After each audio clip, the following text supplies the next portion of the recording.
11:44. Make sure it's not. Is he in there? No, He's in there. All right, good deal. Okay, so 11:44, and let's see. Go down my list. I kind of got my head somewhere else. So let's see. Announcements. Okay, we need to introduce any new guests. Anybody new here today? Oh, sorry about that. That's always the way it works, isn't it? Okay. Well, what I'll do is we'll go ahead and ask that everybody review the minutes from our last meeting. And if there is not any corrections that need to be made, then if I can get a motion to approve our meeting minutes, let me know who would like to do that.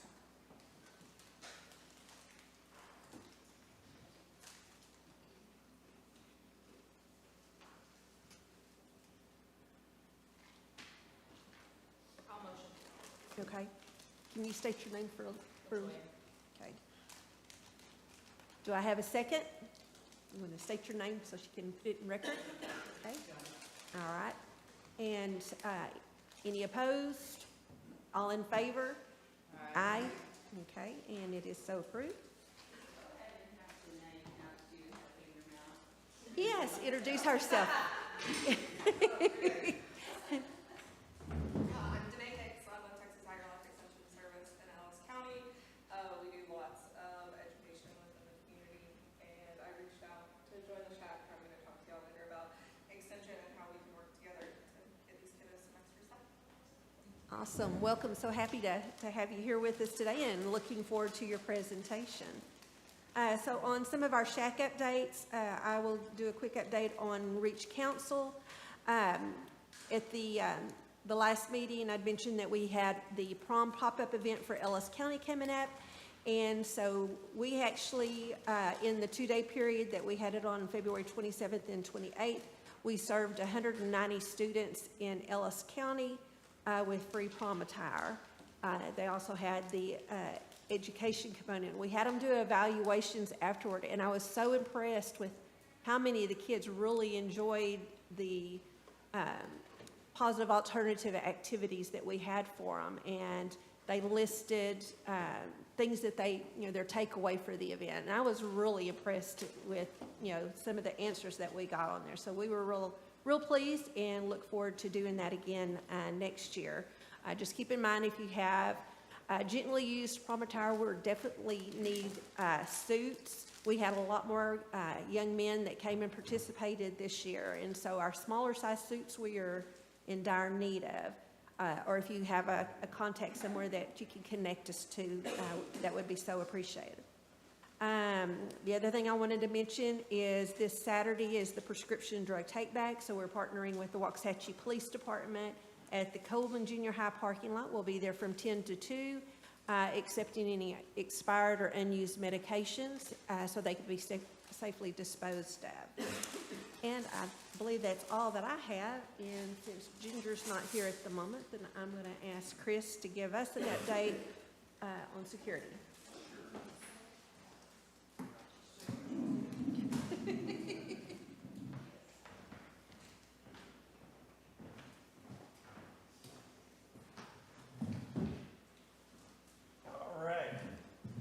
For those of you that don't know me, I'm Lieutenant Chris Dickinson. I've taken over for Lieutenant Oliver, who you're probably used to more hearing than seeing up here.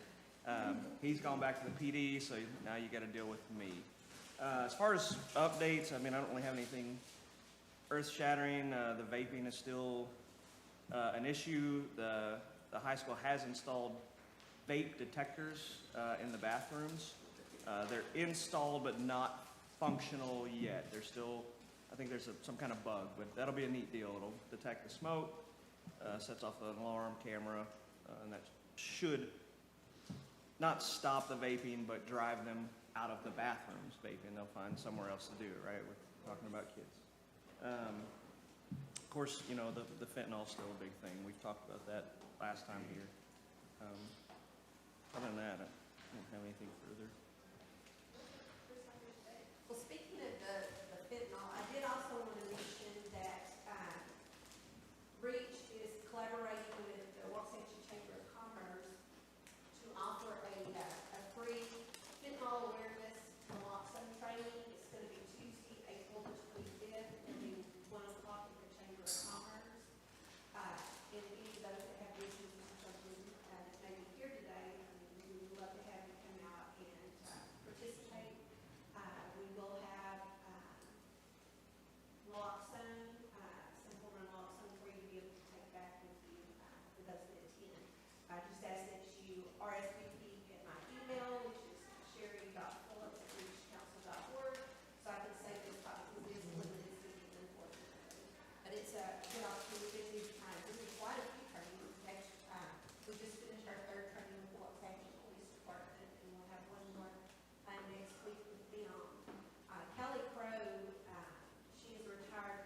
Thank you for being here.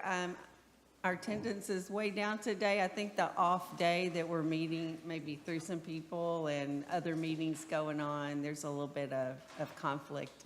But that's kind of the way it is at the end of the year. Everybody is so busy. But as far as my updates go, I almost feel silly giving a COVID update. 13 of our 16 campuses had 0 cases in my report this week. So we had a couple of kids and a couple of staff members. The 2 kids were siblings. So, really we're just not dealing with it hardly at all right now. I'm not naive enough to think it's not out there. I think people are much more relaxed and maybe not reporting it, and that's okay too. I would rather know than not know, but we can't force people to share that kind of information. So it may be out there a little more than we think, but still it's not an issue really right now. As far as drug testing goes, we completed our drug testing for the year last week. The high school, we had 1 positive. For THC, it was a new positive, and not a repeat positive. We also had kind of an interesting thing. We had 3 boys that refused to test, and that's not something we've dealt with that much. I'm hoping that it's not going to become, hey, just tell them you don't want to do it kind of thing, and that spreads around. Now, a refusal to test is an automatic positive. So those students will move forward exactly in the same way as if they had tested positive. So I'm hoping that we can nip that little issue in the bud, and because they're better off testing and just getting it all out there, as we all know. But the junior high testing was done Thursday or Friday. I can't remember, my days are running together. And we have not received the results from that yet. So I think that's all I have for right now. I'm going to come back in a minute and tell y'all about something else. I have a question for you. I've seen on the news here like about the strep overabundance. Have y'all seen that at the school here? I would definitely say we've seen that. But I've been doing, this is my 15th year, and I have always felt like strep was everywhere. So the nurses have mentioned it to me, though, how much strep they're seeing. So maybe it's even at a higher level right now. Not sure why that would be. I do think we get some untreated strep, and so it tends to repeat, and that causes more problems. But we need to encourage treatment for sure, because it is a bacteria. All right, thank you.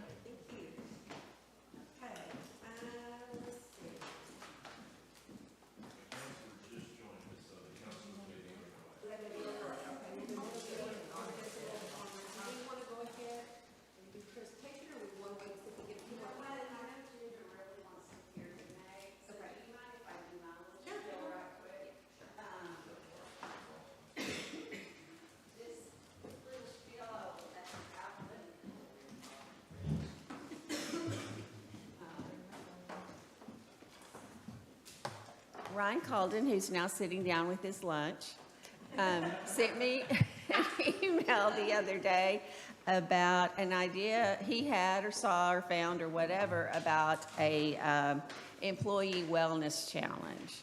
I really like the idea. I think logistically it's got a lot of challenges, and so rather than me with my very finite brain trying to launch into something like this by myself, I would like some input from you guys.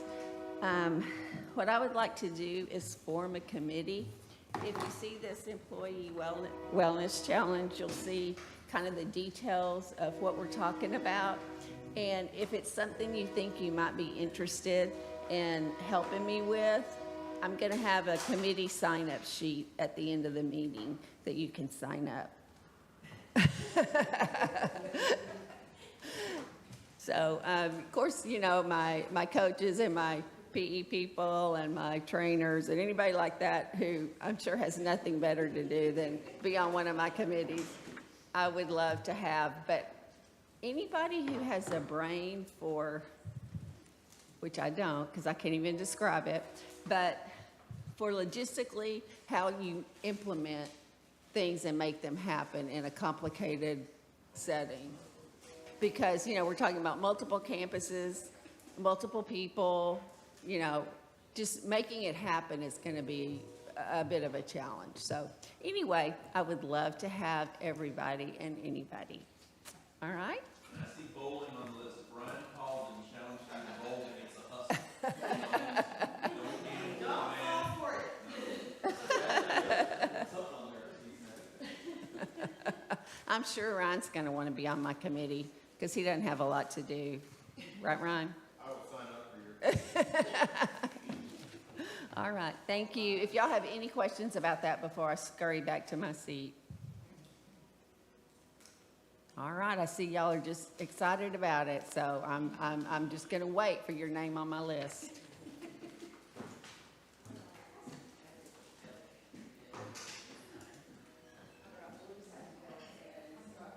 Just go ahead. Okay, so I would like to introduce today, Hicks to come in and do her presentation for us.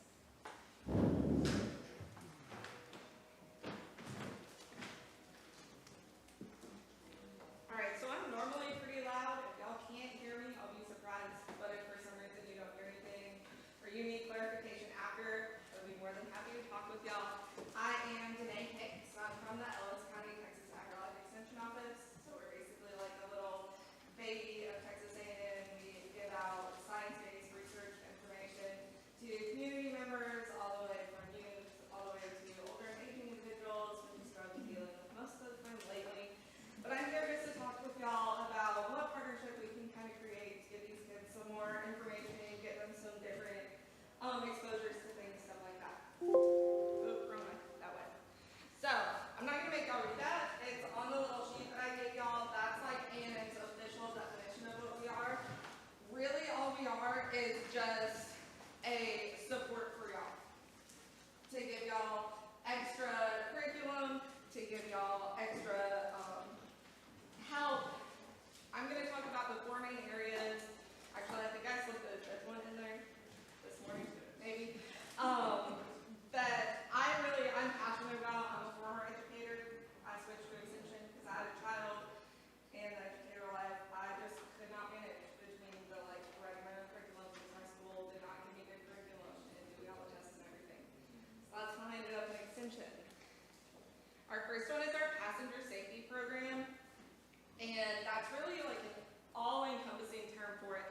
We can do everything from car seat, booster seats, and seatbelt kits. I'm a certified passenger safety technician, so I can come to schools, head starts, things like that, make sure those kiddos are buckled and right, that their seats are installed safely, and then if we have kids that are like, hey, I'm sick of this booster seat, I want to get out, we can see if their little bodies are ready to get in those car seats, because sometimes we're trying to graduate beforehand, and it's just not the safest for them.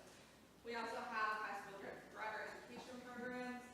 A lot of the times we try to do these around homecoming or prom. We can bring in our Watch Your Back team, which talks about drugs and alcohol abuse.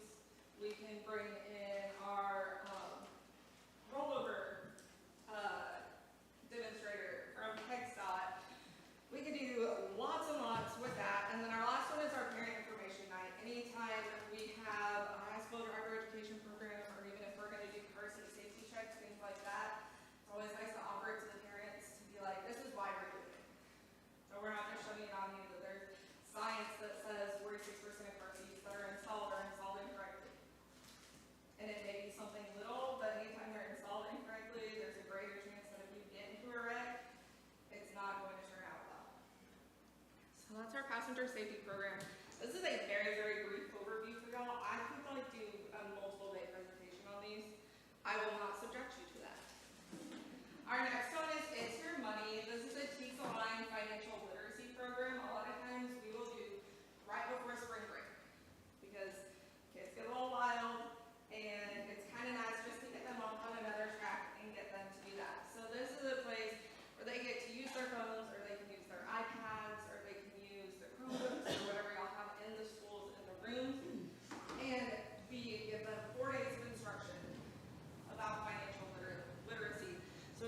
everything from how to track their money and financial well-being and budgeting and financial services that they'll get to see the real world, like loans and taxes and all the fun things that we love as adults, right?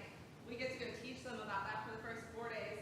And the 5th day, we really immerse them into a real-life budget situation. So either in a gym or a cafeteria or something like that, we bring in community members, we bring in bakers, we bring in car dealers, we bring in all the community members for all our fun little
start getting us out in Ellis County a bit more. All right. Thank you, Danae. I'm gonna put Ginger on the spot now. Okay. Okay.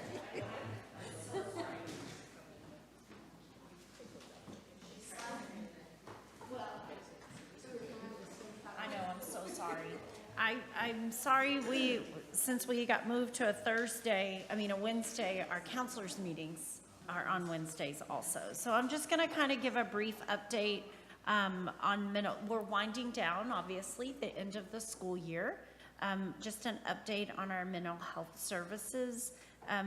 One of the big one that's happening right now is we have a district social emotional learning committee who is choosing a curriculum for a district pre-K through 12 aligned social emotional curriculum. So currently, I try to always tell people it's not that we're not doing social emotional learning. Our counselors are doing a great job. They write those lessons right now, which is amazing. But we really aren't curriculum writers. They've done a fabulous job. It's time for our district to have an aligned program that we can use all the way up into high school. So we have a committee of about 48 people throughout the district. It's made up of teachers, administrators, counselors, our curriculum team. We have a lot of different stakeholders sitting in those meetings. We currently are reviewing 5 curriculum. I broke the committee, the team, the large 48 down into teams. They've been reviewing for the last 2 weeks, 5 individual curriculums. Today, this afternoon, we all come back together and we're gonna report on those 5 curriculum. From there, we'll narrow it down to the top 2 or 3. And then in the next 2 weeks, we'll have another meeting and we'll get to hear more presentations on those curriculum. They're amazing. I've sat in on all the presentations. They all have something different to offer for our students and for our teachers. It talks about how user-friendly it is. This is not, let me back up. It's not a counselor-led lesson. It is a teacher-led. So it's a part of the student's day. It's a part of what they will get every single day in a classroom, building those relationships, teaching those social skills that our teachers can do every single day with those students. Our counselors then will support those teachers by doing guidance lessons and tier 2 and tier 3 behavior supports. So it's kind of just to align everything. As I'm pretty excited, Dr. Binnicker and I were talking about it yesterday. I feel like the committee's going fantastic. So hopefully when we come back together, is this our last meeting, Jack? So when we come back in the fall, I will be happy to report to you all what curriculum we have chosen and how we're implementing that curriculum. So that's happening. We have, sorry, I had to get to my agenda. Next step counselors, we will get a end of the year report of how many mental health cases that they have been able to staff and our students have worked with them, and I'll have that for you when we come back. We don't typically get that until May and June when the school year is over. I can have that in August so that you guys can see our mental health stats and how many of our students use that mental health services, those licensed therapists that are on our campuses through Next Step. I'll present that in the fall as well.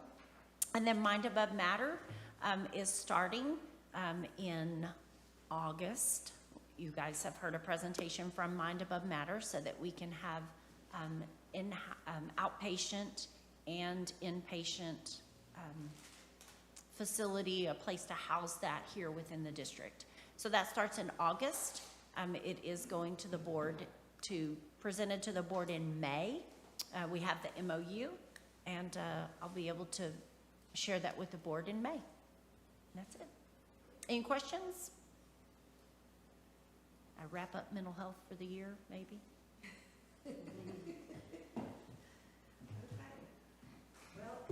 I believe that is going to be everything that's on our agenda for today. So unless anyone has any questions or anything in addition that we need to add?